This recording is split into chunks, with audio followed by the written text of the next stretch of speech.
Le premier point, c'est de définir des objectifs clairs, des objectifs qu'on appelle SMART, des objectifs avec des éléments spécifiques, des objectifs mesurables, des indicateurs de performance mesurables, des objectifs qui soient réalistes, acceptables et surtout définis dans le temps. Ça, c'est la première étape. Ensuite, on va devoir rentrer dans le détail d'où vous en êtes, où se situent vos concurrents et de définir un plan d'action sur mesure. Il arrive souvent que les chefs d'entreprise soient très focus sur leur proposition de valeur et décident, parfois à bon escient, de ne pas trop regarder la concurrence. C'est souvent justifié. Par contre, si on est un petit peu en retard dans sa digitalisation, c'est déjà important de connaître ce qu'en font nos concurrents et quels sont les leviers qu'ils activent. La première stratégie en marketing, et encore plus en marketing digital, ça reste l'alignement. Avant de réfléchir à se différencier et de mettre des valeurs de différenciation pour qu'on choisisse votre entreprise plutôt qu'une autre, c'est important de savoir qu'est-ce que font les autres entreprises sur votre secteur d'activité et comment eux font des efforts pour générer du trafic, générer des ventes, générer des leads.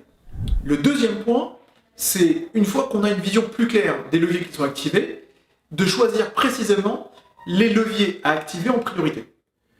À mon sens, il vaut mieux concentrer ses efforts sur un nombre de leviers limité et de mettre le paquet. Et une fois qu'on aura des leviers qui auront donné leur premier fruit, commencer à ajouter d'autres actions.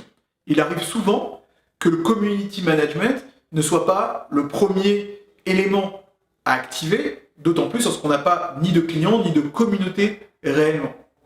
Deuxièmement, il faut se poser la question, est-ce qu'on est sur un produit où les internautes vont passer par des recherches? Est-ce que le canal search, qu'il s'agisse de référencement payant Google Ads ou de référencement naturel, est-ce que ce canal est prioritaire?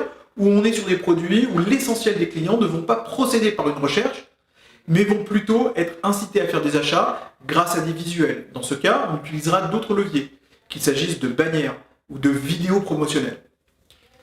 Le but est de choisir précisément les leviers prioritaires pour votre activité et de mettre le paquet là-dessus. Une fois qu'on a identifié les leviers à activer, il reste à les planifier dans le temps, à se fixer des objectifs par rapport à où on se situe aujourd'hui et bien sûr, la dernière étape va consister à lancer ces campagnes. Alors, si vous avez besoin de mettre au clair votre stratégie web marketing, n'hésitez pas à contacter Acolan pour qu'on définisse ensemble un plan marketing digital sur mesure qui prenne en considération où vous en êtes aujourd'hui et dans quel secteur d'activité, quelle est l'intensité concurrentielle autour de vous pour qu'on choisisse avec efficacité les meilleurs leviers à activer.